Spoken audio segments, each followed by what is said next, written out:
Balancing carbs and fat for weight loss and maintenance. A hidden secret, hidden in plain sight. Nobody's really talking about it. Well, I guess Dr. Ted Nyman is.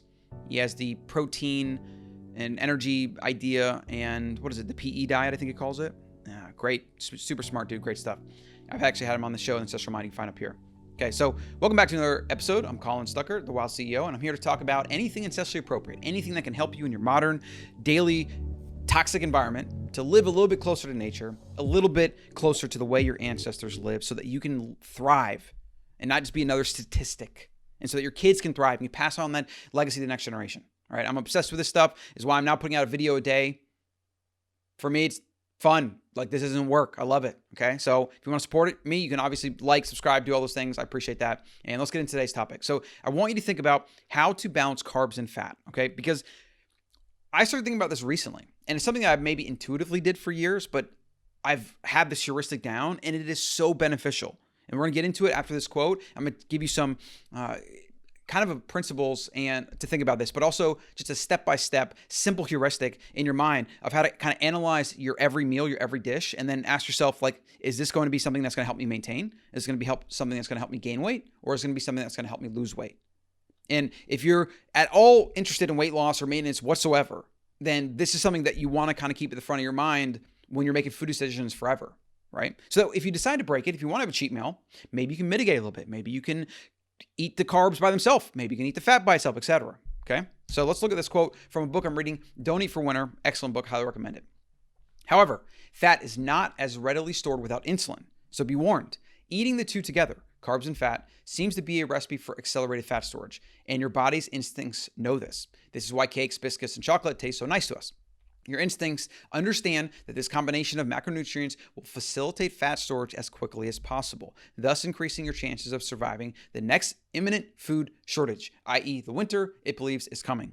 Based on the naturally occurring autumnal foods formula, autumnal, it's a hard word, that just passed your lips. Okay, so this book is basically about the idea that before winter in nature, and we see other species that have done this, but you have fruits available. They come in season. They're super juicy and red and delicious, and they're abundant, right? And so we eat those.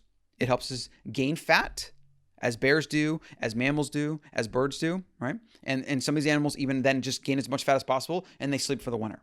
Why? Because in the winter, it's way harsher. It's way more dangerous. You can freeze to death. You can starve. There's way less animals out and about. There's almost no flora or fauna in certain areas. Like if you were in before the globe started warming, right? We kind of evolved at the end of an ice age, right? Which allowed our species to flourish. We probably wouldn't even have been here if the ice age was still in effect. And it was still very cold. Like, think about it. Go out with 6 inches of snow and try to find some food. Try to even catch an animal. And you're like trudging through without actual snowshoes or anything like our hunter-gatherer ancestors would have had to contend with. So we've seen this in other species. We can just look at nature and see how this works, and we can make inferences to understand how foods might affect our biology based on looking at it through an ancestral, evolutionary appropriate lens. And that's what my entire YouTube channel is about. It's what I base my company on, Wild Foods. It's what everything I do is based on this idea, this understanding where we came from, understanding that we're mismatched today, and then what can we do to mitigate that, okay? So what he's saying here, and what the point of this video is, when you eat carbs and fat together, it's a recipe for fat gain, right? This is exactly what Dr. Ted Nyman is talking about and what he promotes in his PE diet book. He talks about it as a very simple way to think about this. Energy is carbs and fat, okay? Energy goes into your body. Your body is designed to store it, especially when there's excess energy, because that is a survival mechanism for later, which is what this book's talk about, okay? Protein, on the other hand, is for repair and recovery mostly. Your body does not like using protein as energy.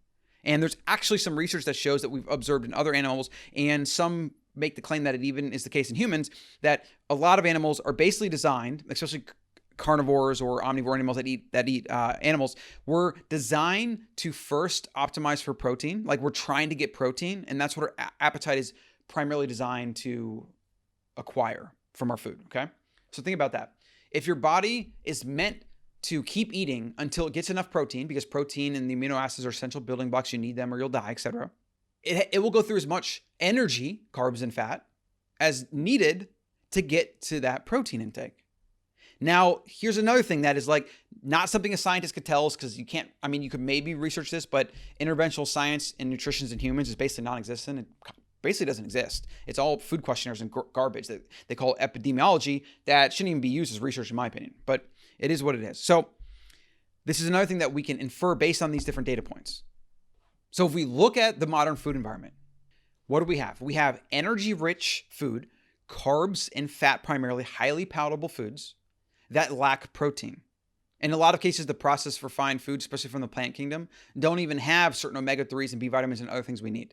So what you're doing when you eat these foods, your body is like, okay, tasty, rewarding, but where's my protein?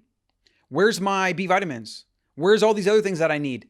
And if you, even if they are in the plant foods, even if you do have a little bit of vitamins here and there and minerals and a little bit of protein here and there, the bioavailability is so low, that's a plant kingdom issue, right? Whereas animal foods are extremely bioavailable. And so your body's just like, more, and it eats and it eats and it eats, and it gets tricked by the carbs and the sugar and the rewarding foods, the fat and the carbs, which reward and light up the reward centers in your brain, because that's how we evolved. We were designed to eat those foods if they were available, like this book says. We were designed to eat them because then we would gain fat, and that would help us survive winter. But today, the modern food environment is carbs and fat available year-round, every meal, every bite, and protein is severely lacking, as is vitamins and minerals. That's why they call it highly refined, palatable, processed food that is basically nutrient poor, but energy rich. And I've even heard Sean Baker say, he said on our podcast, he believes that diabetes and a lot of the issues we run into of having too much food is we have a population that is nutrient starved, but energy rich and abundant. And it's like, I mean, literally everything we just talked about in this video should give you everything you need to know about nutrition, about health, about how to balance what you eat, what you don't eat. And you can ignore everything else. I mean, you could literally never watch a video again. You could never watch a fitness influencer or whatever, or have to listen to a podcast. If you just took this into consideration and you focused on real food, you balanced carbs and fat, especially if weight loss is a concern or maintenance, and you optimize for protein, But let's get into the tangible kind of way to think about this when you're doing a meal, and the questions you can ask yourself, and how to think about this, particularly how to think about carbs and fat. Okay. So what he's saying here is when you add carbs and fat together, which is also what Dr. Ted Nyman talks about. He talks about like optimize for protein first, then ask yourself, are you going to have carbs with this meal in addition and lower fat, or are you going to have high fat and low carbs? These are kind of the things you want to throttle. So these are 3 ways to think about this. All right. Protein is a constant always. Get as much as you can for the most part. I mean, most of us don't eat enough. You're going to go for a 30 to 35% range. That's what I aim for. It's a good amount of protein. You're going to be full after eating that. You're not going to have a lot of room for the junk food. All right. So optimize protein first, even eat it first. Next is going to be high carb, low fat, or it's going to be high fat, low carb. This is such a simple way to think about nutrition, at least from a macronutrient point of view. Like, let's assume you're cooking at home, you're buying real food, ingredients, whatever, and you're already understanding that like quality of food matters a lot, right? Let's assume you're not coming from like the fitness, calories in, calories out dogma camp, where you basically believe you can eat McDonald's cheeseburgers all day as long as you're only eating one of them, and your calories are 1,500 calories. You can eat whatever you want. Like, let's just assume you're not falling into that trap. All right. So you're cooking food at home. You're trying to buy real food, whole foods, scratch made cooking versus eating out of a package, things like that. And so every meal you're looking at your plate, you got your protein, you got like a big chunk of protein, a steak, a piece of fish, some chicken, whatever. It's pretty much as much as you can fit. Maybe it's like half the plate. And then the other half of the plate is, what am I going to add to this? If you're doing more of a carnivore diet, you're generally going to be way lower carb anyways. And that's one of the benefits of carnivore, that, it's just the lack of carbs, the lack of sugar. It just makes things way easier. But let's say you are doing a moderate carb diet and you're doing more of an omnivore approach. Then you ask yourself, okay, well, I got my options here. I got sweet potatoes. I made some gluten-free pasta, or I got some white rice. So those are my carb choices right now. Now, what am I going to do for the fat? Am I going to put a little bit of butter on this? I'm going to kind of like curb my fat intake? Or am I going to throw in a bunch of cheese and butter and sour cream on top of my carbs, right? Then I would have protein, carbs, fat, all high. Instead, what we want, again, is we want protein high. We want carbs high, fat low, or fat low, or fat high. No, wait, what? We want carbs high if we're doing carbs high, although I don't recommend it all the time, fat low. Or the standard carbs or protein high, fat high, carbs low. So that is really the simplest way to think about this. And the easiest way to balance this is always generally more lower carb. And so the way I like to do it is I like to throw in carbs last and only a little bit. And if I am doing more carbs, I try to avoid the fat, right? Because when you throw in carbs and fat together, you get fat gain. That's like literally the simplest way to think about this. And this is something that nobody really talks about other than Dr. Nyman, really. And it's such a simple way to think about food and calories. Now, listen, I'm a lean guy. I've always been pretty lean. I mean, although I was 40 pounds heavier when I was in my poker days and I started running and I burned all that off, but running and eating right, I should say. And I still consider my food because I want to stay lean. I want to have a six pack and do all those things. And I don't want to, let that kind of be fuzzied away. And it happens. And like I notice that if I'm eating out more, if I'm enjoying, carbs and fat together more often than I should be, because, a lot of those tasty, not great foods for you are full of carbs and fat and they come together wrapped up. When I'm doing that, I notice it in my midsection. And so when that happens, I get back to the basics and I pay attention, not eating out as much or at all, cooking at home. And then when I'm eating carbs, balancing that with fat, what am I doing? And if I'm eating fat, I'm balancing that with carbs. And I keep asking myself, what am I doing here? What does my plate look like? Okay. So I hope that single idea can be infected into your brain so that moving forward, you can just make better decisions about what to eat, what not to eat, and how much quantity and how to fluctuate it. These are the kind of levers, right? And if you want to go absolutely no carbs, that's fine, right? But I've found that for most people, a little bit of carbs here and there adds a lot of enjoyment and variety and other things, and there's a lot of other benefits. And when you understand the mechanisms of biology and insulin and all these different things we're talking about, right?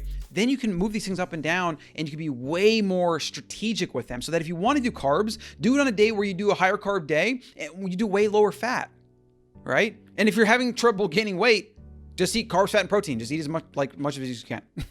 So if you enjoyed this video, please maybe consider sharing, commenting, whatever. If you have a question specifically or advice or tips for me or anybody else that's watching the video, that is always appreciated. People get value out of that as much as I do, and I do like connecting with the audience. And so I appreciate everything. I appreciate you watching and the support, and I will see you in the next one. Hey, Colin here. Got a freebie for you. Click on the button below to go to the ancestralmind.com and download the 7 Principles of Living Wild. This is a short PDF that's got some of the main principles, such as real food, sleep, movement, and a couple more that are going to help you live more ancestrally in accordance with your genes.